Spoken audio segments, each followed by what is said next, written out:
Dr. IPS Oberoi is the President of Indian Arthroscopy Society. He'll just welcome you, and after that, we'll soon start. All right, Brian, we're just going to connect to the delegates, and then we start it. Sandeep, we can start. We are live. We are live, please. Perfect. Okay. Good evening, friends. Welcome to yet another webinar of Indian Arthroscopy Society. This is a wonderful webinar because we have none other than the great master of cartilage, Dr. Brian Cole from Chicago joining in. All thanks to Dr. Deepak Chaudhary, who has been key to get Brian's time, and we have him as his master class for cartilage. May I now ask Dr. Deepak to introduce Dr. Brian Cole, and then we take forward his master class. Deepak. Thank you, Dr. Oberoi. We all know that the poor regenerative capacity of the articular cartilage has led to innovative approaches to treat symptomatic lesions. The goals of these procedures, whether they are palliative, reparative, or restorative, are to decrease the symptoms and return the patient to their normal activity levels. Although major advances have been made in existing cartilage repair technologies, predictable restoration of weight-bearing properties still continues to elude us. With this background, I am very pleased to introduce to all of you Dr. Brian Cole, who is an internationally renowned orthopedic surgeon in the field of sports medicine and is presently the chairman and professor of orthopedics at Rush Medical Center, Chicago, and also heads the Cartilage Research and Restorative Center. He has to his credit several innovative techniques for the treatment of shoulder, elbow, and knee conditions, especially the cartilage. He is honored to be named in top 20 in sports medicine specialty, knee and shoulder specialty, repeatedly over the last 5 years. His awards range from Best Doctors in America since 2003 and Top Doctor in Chicago since 2004. Welcome, Dr. Brian Cole. Please, you can start your presentation with this introduction. Thank you very much. And I hope that you and your families are all safe and healthy. And I congratulate you for offering a little bit of a distraction to our daily lives by doing what we all love to do, and that's to learn and to teach. And I'm honored to participate and hopefully can share some words of wisdom. I'm going to share my screen. And I understand that the things I'm going to talk about may not be uniformly available to all of you. So with that in mind, it's important to understand that there are a number of techniques that you can do locally that can still achieve a good and excellent outcome. And I would focus on the decision-making principles and not as much on these specific techniques, because I'm completely sensitive to the fact that you may not have all of these things perfectly available to you at your disposal. Can you see okay, my presentation? Yeah, you can see. Excellent. So I think the first thing to contemplate is how frequent are these problems in all comers. And in general, cartilage lesions across the board are present. Forgive me, I feel like I'm going to sneeze. You know, you get that and it's going to happen. So if it does, just forgive me. I promise to sneeze into my arm so nobody gets contaminated, okay? So at the highest level, we speak in the range of 40 to 80% of all comers have some type of pathology. Similarly, we see the same or even higher numbers of individuals who have meniscal lesions. I think the biggest challenge we have is that there's an enormous disconnect between the imaging and how patients present. This particular MRI is a great example where the radiologist is reading that he has a contusion and a stress fracture when he never had an injury. He just presented with knee pain. The physician referred him for imaging, and this is the read. And I would argue that we see this frequently, and we spend a lot of our time trying to figure out what's relevant and what's not. And it's very interesting how patients can choose to value the MRI more than the wisdom that you and I bring to the table. And that doesn't mean that the MRI is inherently beneficial to our health, as Lisa Rosenbaum has cited. So in many instances, we're dealing with technology over reason. Case in point, this is an individual whose MRI is seen on the left and the time of arthroscopy is seen on the right. And we honestly see it both ways. The imaging can underrepresent or overrepresent what we see, but all the while it's important for us to focus on the clinical issue and not on what the imaging tells us. Said another way, we treat people, not MRIs.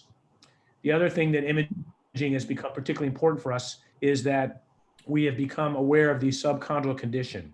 And suffice it to say, the subchondral condition, whether there's edema, sclerosis, osteophytes, or other, may or may not be relevant in terms of our treatment decisions, but it speaks to load. And I would argue that talking about edema as a lesion should be a change in narrative, and we should rather think about how bone marrow findings are suggestive of load and may or may not be clinically relevant, but it also speaks to the kind of solutions we choose when the subchondral plate has changes, and that is often related to previous treatments. But more importantly, patients respond clinically to load, and load parameters are represented sometimes, but not always, by imaging findings, whether it's bone scan or MRI.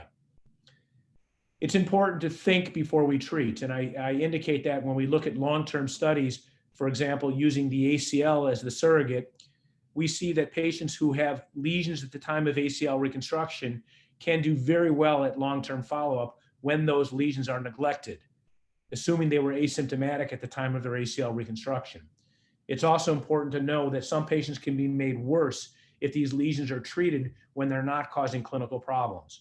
So our business should be in the setting of treating the here and now and not what might further happen downstream, as we do not have a very good understanding of natural history of these lesions. What's also become abundantly clear is we don't even understand why people hurt.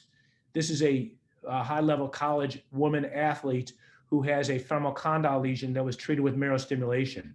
It represents greater than 50% of the diameter of her femur.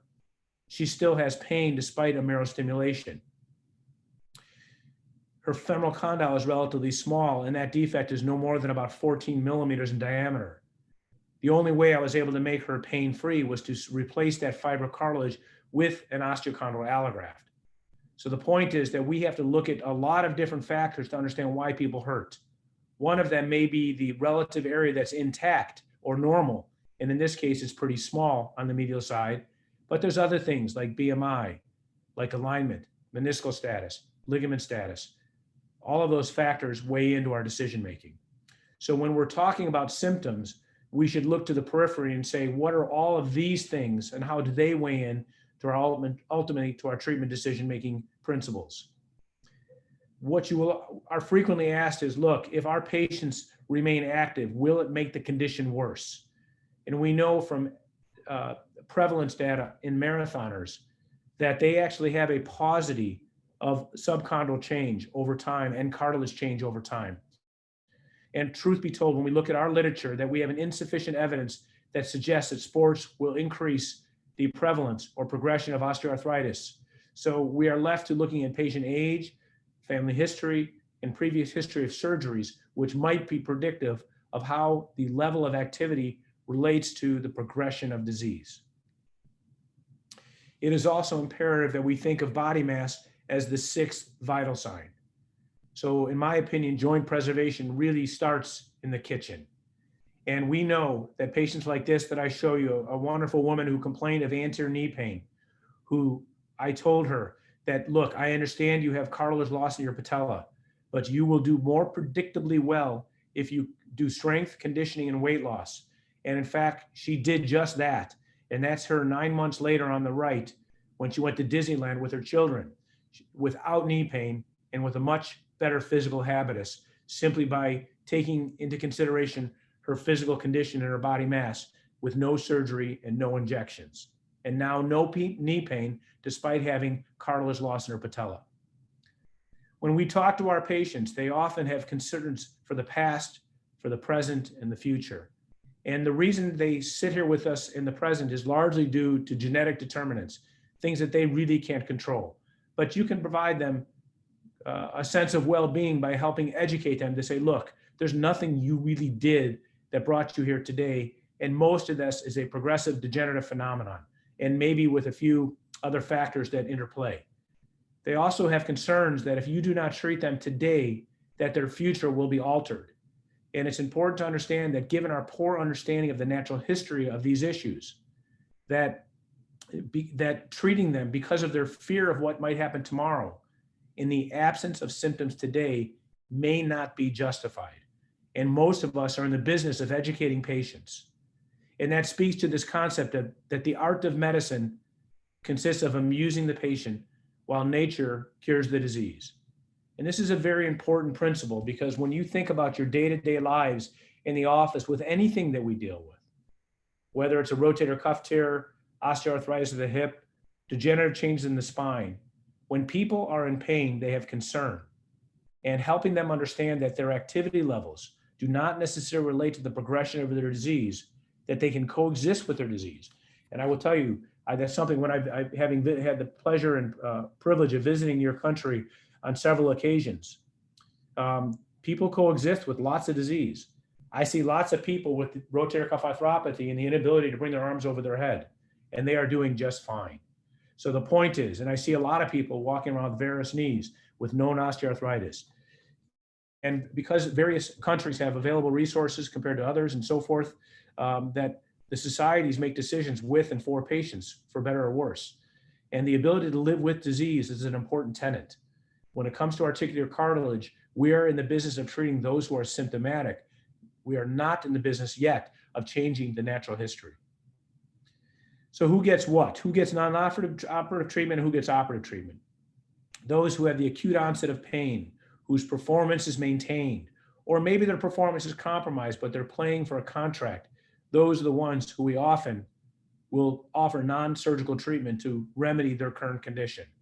But when their performance is impaired and they fail non-operative treatment and they're early in very expensive contracts, though where they have time to get better, those are often the people who we relegate to the surgical category.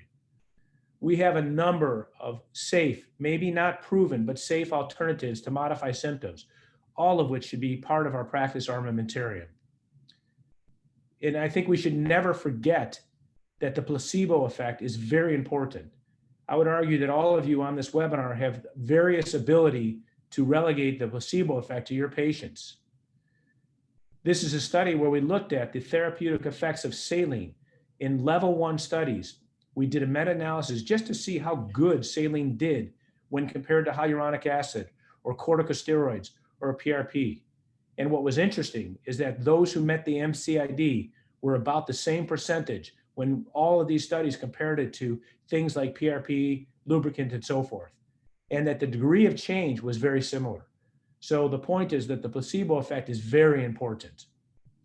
These are the decision-making pearls when making decisions in cartilage repair.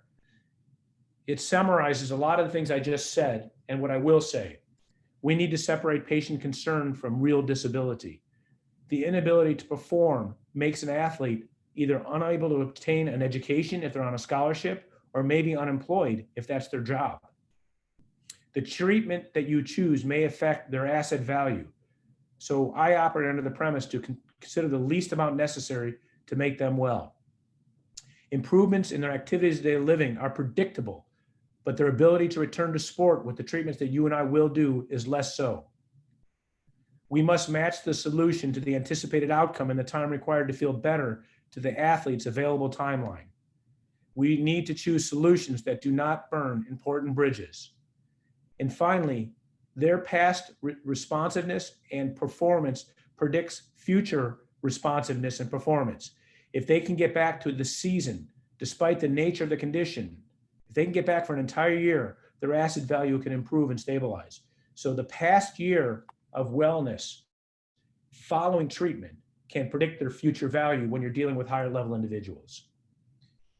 So the day of reckoning, when we decide surgery to get someone from the bench to the court, is that they have failed non-surgical treatment. They have unacceptable pain and dysfunction. We need to ask them what they would like to see improve, and will the solution provide meaningful upside with minimal risk? It's important that we manage our patient expectations. A lot of what we do can provide a light switch. In other words, turn it off, turn their pain off and their function up to normal. But when it comes to cartilage repair, it is often a rheostat. It dims the light. It improves but does not eliminate their pain. It improves their function but not necessarily to normal. And what they want to know is not did they meet their MCID, the minimally clinically important difference in a statistical way. They want to know if their goal of returning to activity, maybe a goal of returning to sport, will be met. And that is as much of an art as it is a science. These are the surgical options, and these are the numbers of each of them being performed in the United States. Debridement is up in the neighborhood of 400,000 per year, as opposed to osteochondral allografts, where we do have availability in the neighborhood of 3,000 per year. And I understand that all of these treatments may or may not be relevant or present in your lives. We use debridement for first-line treatment for the in-season athlete, lower demand patients who have mechanical symptoms. We use marrow stimulation, sometimes augmented with biocartilage, or a procedure called AutoCart for larger defects, but not too large, generally in the neighborhood of 2 to 4 square centimeters. We use the osteochondral autograft for very high demand patients, and I use MACI for young patients with multiple defects or for patellofemoral lesions. And I use allograft tissue like de novo or cardiform as an alternative to ACI for patellofemoral lesions. And I still use the osteochondral allograft as my mainstay of treatment, especially when combined with other treatments like meniscal transplants. Please keep in mind that malalignment and meniscal deficiency are very important parameters that you need to consider, and it's not just the cartilage defect. What really happens is debridement, and maybe debridement again, and then maybe marrow stimulation, and then osteochondral grafting, and then what I call poly treatment. In other words, doing some type of graft with meniscus, osteotomy, and cartilage treatment. The fate of patients who do not undergo implantation following ACI taught us a lot about the role of debridement. 44% of my patients who were supposed to be implanted with ACI did not undergo implantation because they reported symptom relief with debridement. The other thing that we've learned is that if you create a vertical wall, the defect can better shoulder the load biomechanically. So it speaks to that load concept when I showed you that high-level soccer player who had the defect in the femoral condyle treated ultimately with an osteochondral allograft. If you can create a more biomechanically hospitable environment, they may tolerate their problem and never need cartilage repair. There is data that shows that isolated defects, irrespective of size, as long as that the meniscus is intact, can do well with debridement. So the comorbidities matter with debridement. Keep in mind that some people can be made better if you perform it. Marrow stimulation has been shown in very high-level athletes, if you follow the principles of rehab, to get them back to sport in excess of 75%. We have also found that microdrilling compared to microfracture can do better than microfracture when considering lesions of appropriate size. In fact, our revision rates were 41% when we use a microfracture awl versus 17% when we drilled. As an adjunct to microfracture, you can consider a scaffold. This is an allograft and you may not have access in your country, but micronized allograft as a scaffold has been shown to improve the outcomes of marrow stimulation when it's combined with PRP. And in fact, our data showed that the MRI repair scores, that the arthroscopy scores, and type 2 collagen staining was better when we combined a defect that was treated with microfracture or drilling, and we combined it with dehydrated articular cartilage collagen with PRP.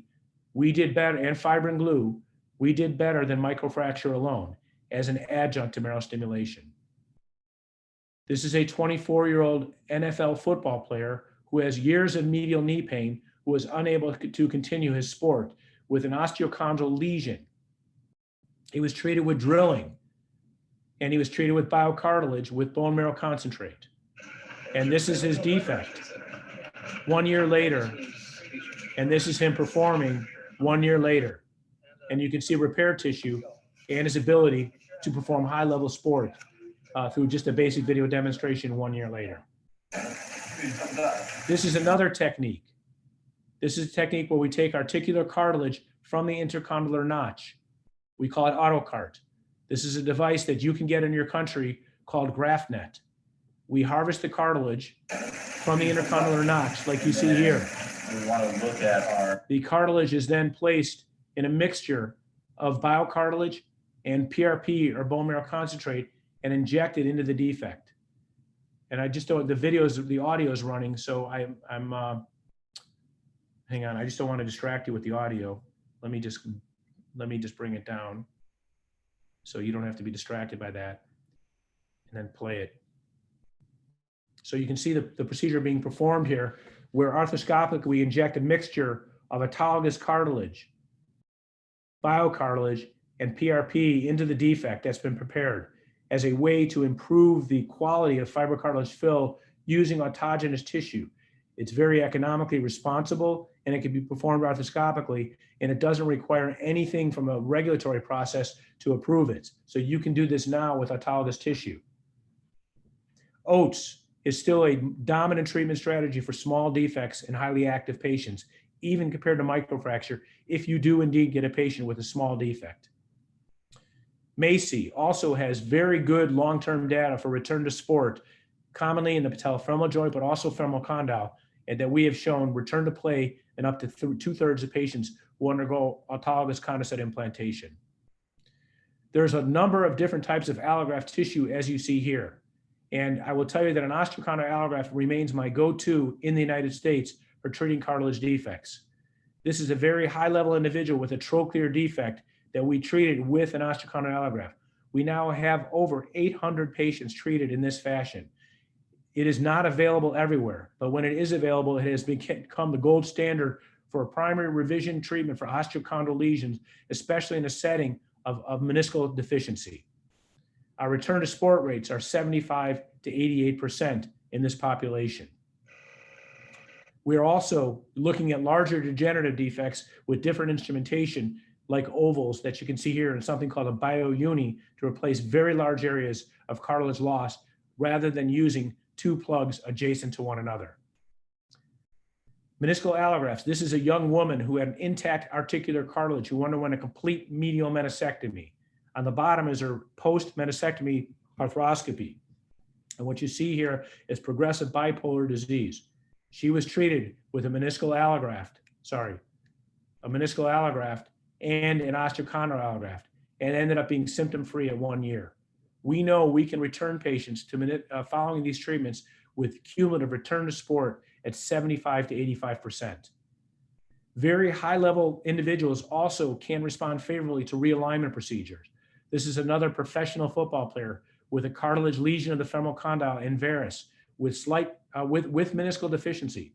But because he is going back to a high level of sport, we simply elected to restore the articular surface with an osteochondral graft and an osteotomy and was able to return to play. We know that the results after osteotomy can be very favorable, and we look at this as the lowest hanging fruit to return someone back if they have a cartilage problem. We can get high-level athletes back with osteotomy alone, in fact. So these are the key takeaways. It's important to know exactly what your patients want. Skillful neglect is an acceptable treatment algorithm in appropriate cases. You must assess the extent to what the patient comprehends when you're educating these individuals and ask them, do they understand it? What would they like to achieve? The plan must meet their expectations and or improve function. It is generally not considered preventative in nature. Outcomes are inversely related to demand. Keep that in mind. The higher the demand, the less successful you will be in achieving the patient's expectations and goals. So thank you, and I'm happy to take a few minutes of questions if you have them. Maybe you are using chat room or other, but I'll stay online for a few minutes and answer any questions. Thank you, Dr. Brian Cole. Yeah, that was a wonderful presentation. Brian, can I ask you one question? If you are doing an ACL reconstruction and during that you find a lesion which is about 2 centimeters, it is extending till the subchondral bone, the bone bed is not being breached, but patient is asymptomatic. Would you, as you said, many times you would neglect it, but don't you feel that such cases might progress further and cause problems? So what would be your take on that? So if it's an asymptomatic defect, I debride it only. And I use my experience to tell me that I have had patients who undergo marrow stimulation at that stage become symptomatic. I have to modify the rehab significantly. I think it's important for us to get a perfect result with an ACL reconstruction. It is already associated with enough outcome variability. And that if they become symptomatic, I will come back and treat it. So my general treatment is for the asymptomatic lesion, like you're describing, to offer no treatment whatsoever other than debridement. That's my answer. Okay. Thank you. Brian, a wonderful presentation. Couple of questions, Brian, here. One question is, Brian, would you prefer to do a microfracture or a nanofracture or a power pick? So if given a choice, which is the best one? I think they are probably all biologically equal, as long as you're drilling. And my preference is power pick only because it's easy, but there is an expense associated with it. So you have to take that into consideration. I don't think there's anyone who's demonstrated advantage of one over the other. I just want it to be simple, easy, and relatively inexpensive, but I don't use an all any longer. Perfect. What is your take on abrasion arthroplasty, such as debridement and abrasion? So would you still do a subchondral abrasion, or you just maybe balance it and then microfracture? Yeah, I think abrasion arthroplasty is a viable alternative to drilling. The reason we don't do it frequently as a substitute for marrow stimulation is because it's harder to do to make it perfect without really causing undulations in the bone. If it's a debridement, I will sometimes cheat and try to get through the subchondral plate aggressively, but I don't treat them like a microfracture rehab-wise. So I'm trying to get some additional benefit of getting the marrow stem cells, but I'm not calling it a microfracture. The other advantage of that is if you have a high-level athlete, unfortunately, microfracture is sometimes a bad word when it comes to giving them, returning their asset value. So I think you can give them some clinical benefit without doing a microfracture if you believe debridement will help them.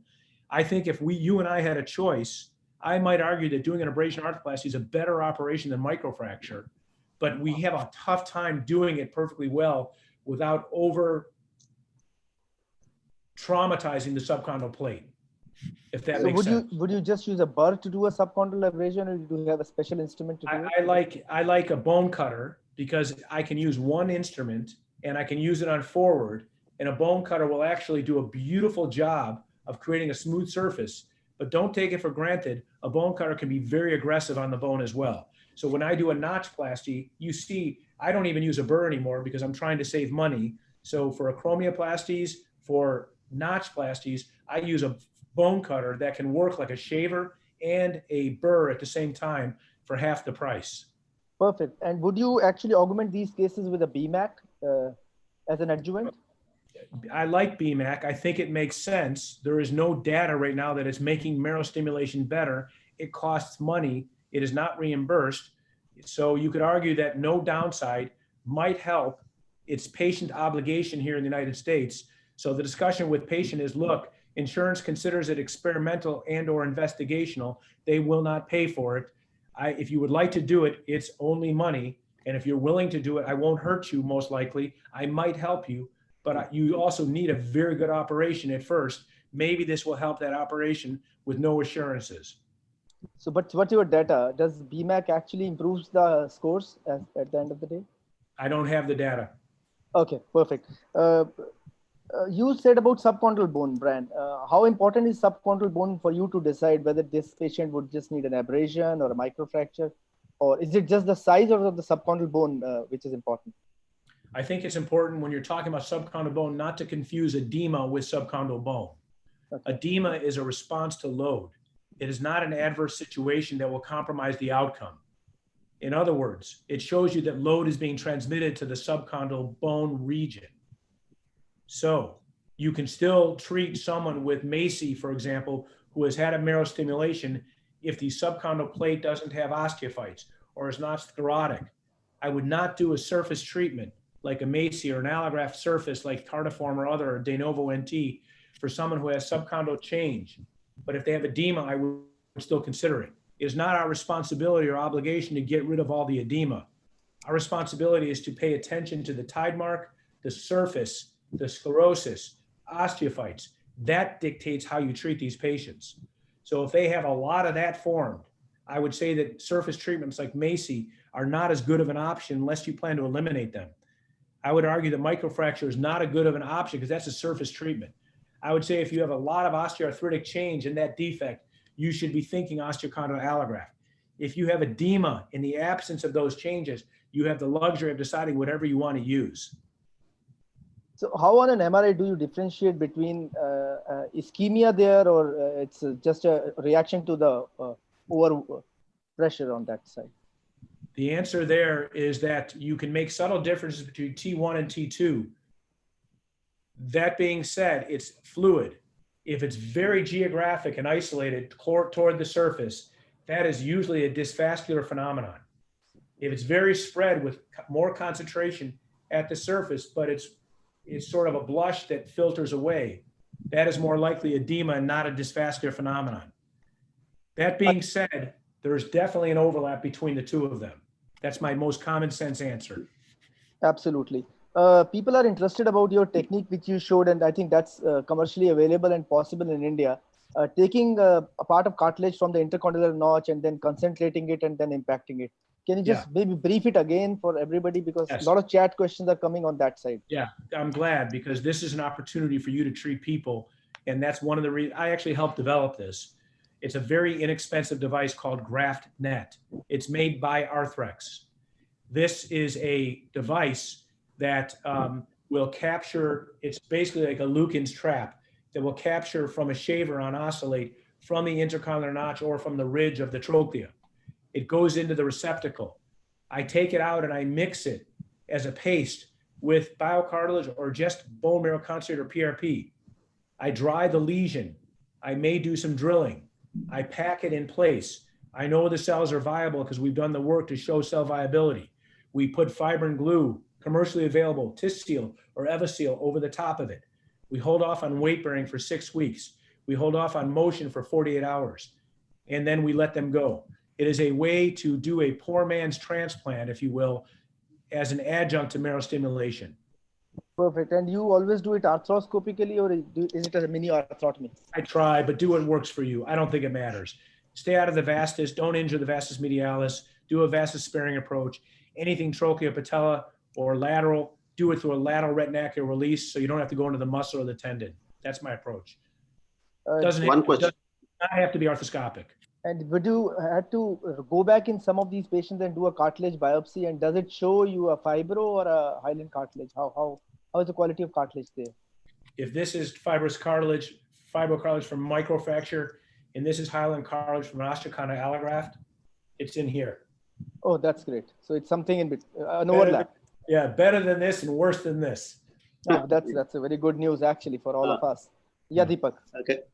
Brian, one question. If on the pre-operative assessment, you have decided to do an ACI on a particular patient, but that patient also needs an osteotomy and ACL reconstruction plus a meniscal repair. So how will you stage your procedure? In the first sitting, you will just take the biopsy, or what will be your plan of action? It depends on a hard one. So it depends on what they tell you their primary problem is. That being said, you need an intact meniscus and ACL to do all the other things to get them less painful. So I basically often think about their rehab program and the procedures that are vulnerable to rehab changes. If that's a meniscal repair, not a transplant, is that what you said? Meniscal repair, right? Meniscal repair, yeah. I would do in that patient, in a primary especially, I would probably do a meniscus repair and an ACL first. I would rehab them, and if they continue to have pain, come back at 4 months or later and do their osteotomy, cell transplant. That's probably what I would do. There's a lot of different permutations. What I wouldn't do is a cartilage transplant in the setting of an ACL deficient knee. What I would like to do is have an ACL rehab and get as perfect an ACL outcome as I could possibly get. I also know that giving people a stable knee and fixing their meniscus might get rid of their pain. And maybe you don't have to go back and do the osteotomy and the ACI or other because you stabilize their knee and you fix their meniscus. So that's my thinking with that population. But if that's a varus knee, don't you think that also could be corrected in the same sitting, because that will place unusual loads on the ACL as well as on your meniscal repair? Yes, for sure. In a primary ACL, though, I am not treating, my threshold to do osteotomy in the varus knee and ACL deficient knee, I won't do it as a primary ACL. For 23 years, 200 ACLs a year, I've never done it. My failure rate's less than 5% that I know of. I will tell you that failed ACL and a varus knee is a different story, because then you're trying to eliminate the chance of failure. Obviously, you might argue that the differentiator is the pain, and that's an opportunity to give you a better ACL outcome when it otherwise might not occur, and you get the added benefit of treating their pain. I would never criticize anyone for doing a primary osteotomy at the time of an ACL reconstruction with that rationale. I think that's rational. I just generally wouldn't do it. I tend to separate primary ACL, high likelihood of success, from the treatment of cartilage. However, that narrative gets very blurred when you're talking about a failed ACL and a varus knee. If there are those of you who are doing varus corrections because we learned from the European experience that correcting varus is important to protect your ACL, I don't have a problem with it. I just, at this stage of my life and my career, I've gravitated towards doing less, not more, and still feel like our outcomes are good. Thank you. Brian, is there something new which you're doing with the osteochondral dissecants, the OCD lesions? Are you still fixing them with some kind of screws, or you're just taking them off and doing your allograft in some of Yeah, so basic algorithm for OCD. I ignore asymptomatic OCD. I do not drill them. I ignore them. I let people do what they wish with asymptomatic OCD, even if it looks vulnerable. If it looks very vulnerable, I fix them whenever possible. I think of them as fracture non-unions. I elevate them arthroscopically, curette the base, and I drill them with a power pick. I always use metal screws. I use metal screws because biocomposite screws can be as dangerous as metal screws, and they take forever to go away. If the piece settles, the biocomposite screw can become dangerous to the tibia. So I go back at 8 weeks and I take them out. If it's not healed, I remove the piece. If it's not a particularly vulnerable OCD, I let them go back to sports if I had to remove the piece when removing the hardware at 8 weeks. If I go back and it's fully healed and I remove the hardware, they can go back to sport in 8 more weeks, giving them 16 weeks time to fully heal it. They are non-weight bearing between the time of hardware replacement and hardware removal. Defects that I get in there and I have to remove and they're not fixable, I let them return immediately to sports unless it's a very vulnerable area. Vulnerable ones are very large lateral femoral condyles and very large medial typical OCDs. I watch them very closely and have a lower threshold to come back and do a primary OA graft, even with low-level symptoms. Defects that are intact, where you actually go in and think you're in the wrong knee because you get in and you're like, I see it on MRI and I don't see the defect. You're like, oh my goodness, am I operating on the wrong knee? That's the time I use a biocomposite screw. I drill from the side, I use a biocomposite screw and I bury it. I put it deeper because I think that those still don't do predictably well drilling alone. And I think they hurt because while macroscopically you can push on them and they don't move, microscopically they probably move and they hurt. Therefore, I think giving them some stability is of benefit. And it's pretty innocuous to put a biocomposite screw in. Hopefully that algorithm makes sense. I rarely will ever come in primarily with an osteochondral allograft. I always give them a chance to fail. Yeah, that's a good conclusion to it. How is your experience with your commercially based scaffolds like HaloFast and stuff like that? Once you have availability of an osteochondral graft as well. So, I mean, how do you choose, or you still do some cell-based and then the scaffold basis, artificial, commercially available HaloFast and stuff like that? Yeah, I mean, in the United States, all we have available is MACI as a cell-based technology. So I'm always left to differentiate between MACI and an osteochondral allograft in that setting. So that's a narrow-minded answer. We will have another company that will probably get to the FDA in the next couple of years, and we'll all have to think about it, but it'll be a cell-based technology. But I would argue in Europe, they've done very well with the AMIC procedure with a collagen membrane and just marrow stimulation. So I'm not sure you need cells, to be quite frank, in every instance. And I think you said microfracture itself is going to generate some cells anyway. So that is correct. Yeah, I'm anti-microfracture for very large defects, just because I think the tolerance of a lesion to feel better with fibrocartilage repair tissue is maybe more subject to failure. But I'll consider it still. Just remember, microfracture doesn't give you license to ignore comorbidities. Okay, if they're meniscal deficient, you shouldn't expect a microfracture to work. You said in your presentation, a couple of your patients, you took a graft and sent it for cultures, and the patient never came back for the second surgery for an ACI. So during the first step itself, you did some microfractures and. No, I debrided. No, good question. I debrided them only. You just debrided them? Yeah. So which is a good news actually. So if we are debriding or maybe microfracturing a couple of these cases, they're going well. So it's a good news then. It is good news, and you should never throw, it's like throwing away massive rotator cuff repair because we have SCR. You should not throw away massive cuff repair because you have an SCR opportunity. It still has an option. So tell us something about BioUni. I mean, this is something which is very close to you because you have done extensive work into it.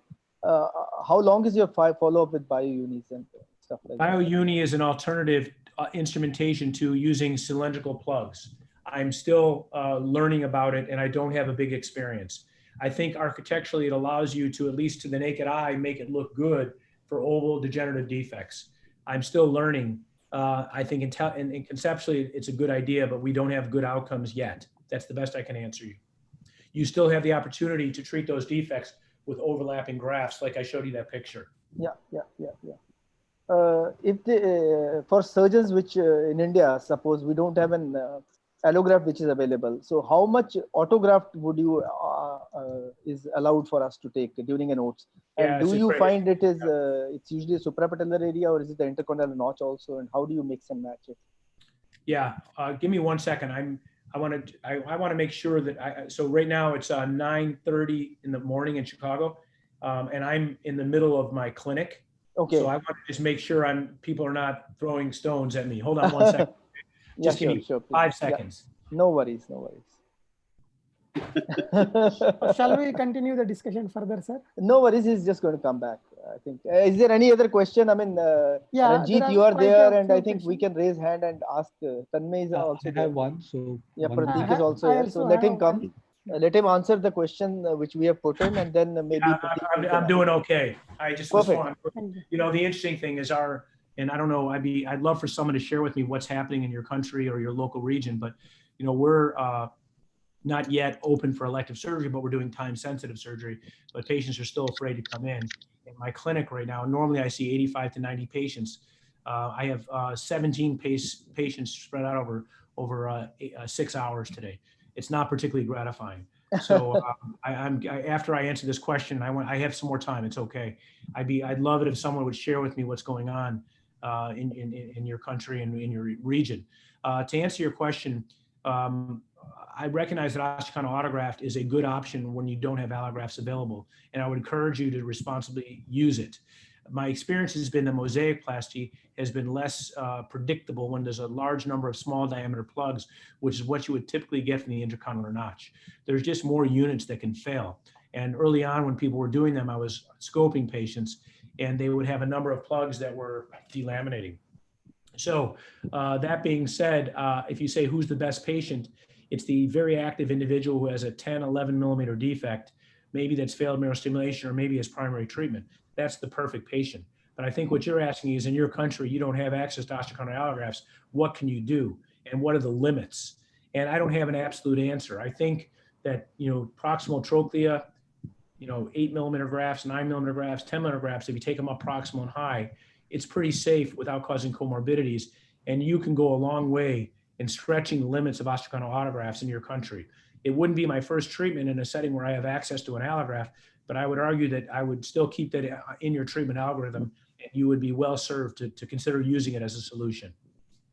Is there a place, I mean, which part of the femoral condyle would you actually put something which is from intercondylar notch, and which part of femoral condyle would you put something which is from the suprapatellar area? So well, you can only go so big in the notch, you know, so you get a lot of creative license to take a bunch of small 6 millimeter sticks of cartilage and bone from the notch. If you go much bigger than a 6, you start to get over the wafering zone. I can easily take an 11 in the proximal lateral trochlea. Even though we published the medial trochlea, I never go there. So I always take the, because it's too small. So the lateral trochlea, while the loads are smaller on the medial trochlea, you only got about 15 millimeters of cartilage for the average patient. So I like the lateral proximal up high. And it seems that we're not getting a lot of patellofemoral pain in those patients. And any experience with something like a mega OATS, I mean, a posterior condyle, if you can do an arthrotomy and get a... Yeah, I think if you're able to do that, you know, there's very good data. That area does not see tons of weight. Although in certain, you know, look, in your culture, or in any culture, if they pray on their knees, I will tell you, obviously, the very far, it's like a Hoffus fragment. That area doesn't see load unless you depend on it in your lives. And if you pray on your knees or yoga or other things that people want to hyperflex their knee, that area will see load. So it's just something to consider. Yeah, perfect. I think Pratik has a question. So Pratik, if you can just Yeah, Brian, thank you so much for this nice talk. Just one, your experience, like you showed one where there's a mismatch between the MRI and the arthroscopy, the whole cartilage was coming out like a cap. If you were to see in a young person with the ACL, you've gone down to the ACL and you see there's no there is only chondral cap which has come off, which is about 12 to 15 millimeter by 10 millimeter. What would be your approach? You would like to fix it there and then, or you would do, so what would be your, and you have experience with this kind? Yeah, I mean, again, certainly if it's very big, I'm fine ignoring it because I don't have the solution off the shelf to treat very big lesions. So if I get in there and it's very big, but you commented on a small lesion. Look, if you say I get in and I'm surprised by a 10, 11 millimeter defect, I just want to do an OATS, I don't think it's irresponsible. I would tell you that the literature has only looked at marrow stimulation as potentially compromising outcomes for asymptomatic defects. It hasn't looked at anything else. I also know that Bobick, when he first published his work of OATS, those very large series with very high success rates, a vast majority of those were in ACL deficient patients. They had no symptoms. So of course he had high success rates. So I would argue that you have a lot of room to do whatever you want here in the asymptomatic patient with a small defect. Debride it and ignore it. And if it becomes symptomatic, come back and deal with it later. Treat it, but please keep in mind that you are now exposing a patient who is asymptomatic to potentially developing pain. And you're also asking them to compromise their rehab with their ACL reconstruction. So you have to, there's a cost to every decision you make. The cost of neglecting it is a second surgery. The cost of treating it is causing a problem they didn't have before. Sure. Great. Tanmay, any question? Yeah, Satish, please. Yes, Dr. Brian, what is your threshold for treating the patellar chondral defects? Whether you will do a abrasion chondroplasty, OATS, or allograft? And my second question is, many times in OCD, there is a soft cartilage covering whole defect. So do you recommend removing that soft cartilage and drilling or OATS, or you just drill through that soft cartilage? Okay, first question of patella. Patella lesions are a dime a dozen. We see them all the time. The first thing is making sure that that is the cause of their pain. So let's assume you believe that's the cause of their pain. They have swelling, they've been rehabbed, you're comfortable that everything else has been eliminated and they still have pain. Debridement with biopsy for young patients is my first line treatment. And I always open up the suprapatellar pouch arthroscopically. If they get better with that, I ignore it. If they don't get better and they're very young, I do MACI with a TTO. If you want to do marrow stimulation, keep in mind that a TTO or a tibiotubercle osteotomy is part of the routine treatment algorithm for treating symptomatic patella defects. The challenge is that you're giving them a sort of a half-hearted attempt at cartilage repair, and you don't do the TTO because the cartilage repair is easy to do. They may not get better, and the TTO may be more important than the marrow stimulation. So you have to keep in mind that a TTO or a tibiotubercle osteotomy is an important decision-making point when you're treating patella defects, especially those that are central and distal and lateral. My treatment for patellas in general that are symptomatic, that fail debridement for young people is MACI.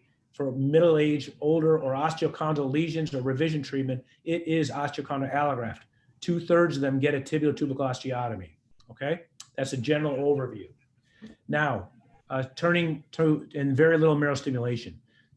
Because I think they need a TTO, and if I'm gonna go through a TTO, I wanna give them a very good operation to treat their patella. And that's either gonna be a MACI or an osteochondral allograft. Okay, turning to the OCD that has soft cartilage. I am not afraid to take a Bankart elevator and open up that area and elevate it. If it is detached and you don't see, and you see a fissure and you can push on it, it is wishful thinking that drilling is gonna make them better.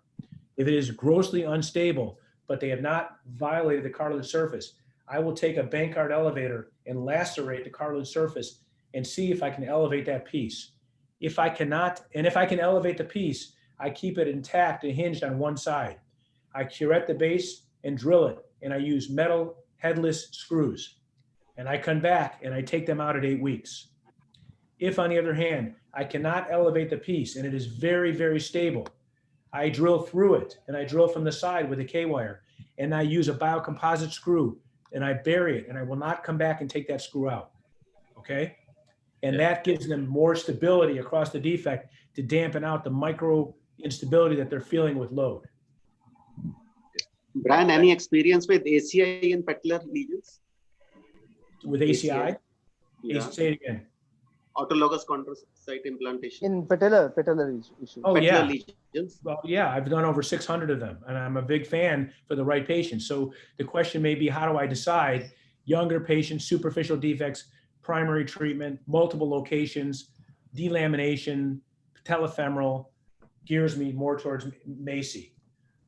Older patients, revision treatment, osteochondral lesions, failed MACI, they get osteochondral allografts. That's my sort of overview of how I choose. Brian, what is your take on impaction fractures which do happen when you have athletes coming with twisting injuries? How bad these impaction fractures do in the follow-up phases? And is there a procedure when you do an arthroscopy? Do you do something to these impaction injuries? So you talking about in the setting of an ACL tear? Yeah, absolutely.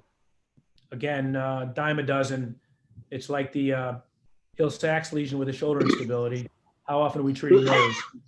While there is clearly some basic science, preclinical work suggesting that they may go on to develop change, I'm not in the business of treating what's going to happen tomorrow. So the answer is most of them do fine. Occasionally they come back. I debride them and I ignore them. Are you still doing some kind of PRP as a standalone procedure for your arthritic knees in your OPT? Yeah, I love it. I believe it's a dominant treatment strategy. I'm combining it with 3 injections of hyaluronic acid when I can. I think more is better. 3 is reasonable. It costs money. Keep that in mind. Insurance, at least in the United States, is not paying for it, but I believe it works. I believe it is a dominant treatment strategy for the treatment of osteoarthritis today of the knee. And what's the interval roughly between the 3 injections? I use leukocyte rich, 7 to 10 days apart. Love to combine it with hyaluronic acid, high molecular weight or complex linking hyaluronic acid. So hyaluronic acid also you give every weekly? Yeah, around Correct. 10 days. You said, Yeah, so I match the schedule for convenience. One Perfect. needle, put it in. Okay, perfect. I think that's another take-home point. Are you doing some special MR scans for your cartilage imaging? I mean, in India, a lot of these companies are pushing in to do special cartograms. So is our conventional MRE good enough, or there are some special cartilage sequences which should be dependent? Again, this is a philosophical answer. The harder you look for something, the more likely you're going to find it, right? Yeah. I think the reason the companies are pushing it is because they want you to do, obviously, more MRIs or other.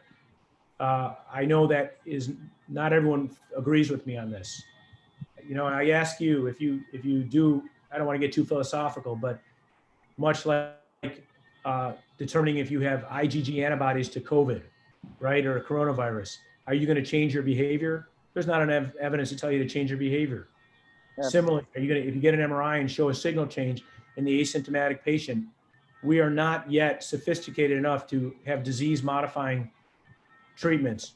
I'm not sure the value outside of research purposes to evaluate new technologies. The more sensitive the test, the more likely you are to find something. I just, maybe it's my age, my years of experience. I've become much more pragmatic, much more economically sensitive. I'm not looking for more to do. And I'm certainly not looking for more to treat in a patient who isn't having problems. We can always make them worse. And you got plenty of time to address their problems when they address it, in the absence of very clear-cut clinical data showing we can alter the natural history of their disease. That's my answer. Perfect. You've done extensive research in cartilage. I mean, Brian, is there any biomarker right now available, or is there a pipeline which can predict that these patients are someone which are prone to arthritis and we can actually do something more aggressive on them? I would look at the Duke experience, Virginia Krause, and some other wonderful basic scientists at what they're looking at. And we're clearly getting there with serum biomarkers. The biggest challenge is that the biomarkers are susceptible to the time of the day, the time of weight-bearing status, and there's a tremendous amount of variability.